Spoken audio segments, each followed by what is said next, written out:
സ്നേഹത്തിൻ്റെയും സാഹോദര്യത്തിൻ്റെയും അതിലുപരി ത്യാഗത്തിൻ്റെയും.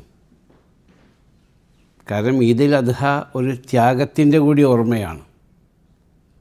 ഇബ്രാഹിം നബി അലൈഹി സ്വലാത്തു വസ്സലാമിൻ്റെ ത്യാഗത്തിൻ്റെ കൂടി ഓർമ്മയാണ് ഈദുൽ അദ്ഹ. ലക്ഷക്കണക്കിന് ആളുകൾ പരിശുദ്ധ മക്കയിൽ ഹജ്ജത്തുൽ വിദായിൽ ഒരുമിച്ച് കൂടുന്ന ഒരവസരം കൂടിയാണ്. അപ്പോൾ ലോകത്തിലെമ്പാടുമുള്ള എൻ്റെ എല്ലാ സഹോദരി സഹോദരന്മാർക്കും ഈദുൽ അദ്ഹ ആശംസകൾ നേരട്ടെ. യുഹിബ്ബുൽ മുത്തതഹിരീൻ എന്നാണ് ഖുർആൻ പറഞ്ഞത്.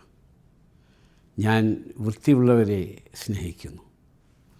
വൃത്തിയുള്ളവർ എന്ന് പറഞ്ഞാൽ നല്ല ഡ്രസ്സിട്ട് സ്പ്രേ അടിച്ചുകൊണ്ടല്ല, മാനസികമായ ശാരീരികമായി പ്രാവർത്തികമായി നമ്മൾ സംശുദ്ധി വരുത്തണം.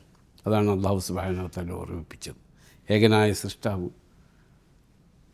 നമ്മളോട് ഓർമ്മിപ്പിച്ചത് അതാണ്.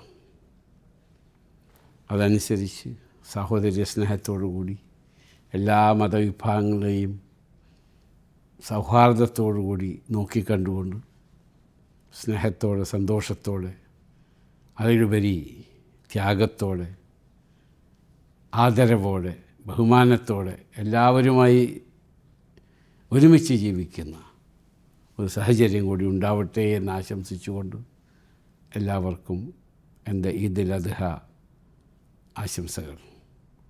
ദൈവം നമ്മളെല്ലാവരെയും രക്ഷപ്പെടുത്തട്ടെ. ഗൾഫ് രാജ്യമാണ് നമ്മുടെ കേരളത്തിന് എല്ലാ രീതിയിലും അന്നദാതാവ് എന്ന് പറയുന്ന മാതിരിയാണ്. എത്രയോ ലക്ഷക്കണക്കിന് ആളുകൾ, 45 ലക്ഷം ആളുകൾ UAE തന്നെയുണ്ട്, കുഞ്ഞുകുട്ടികളടക്കം.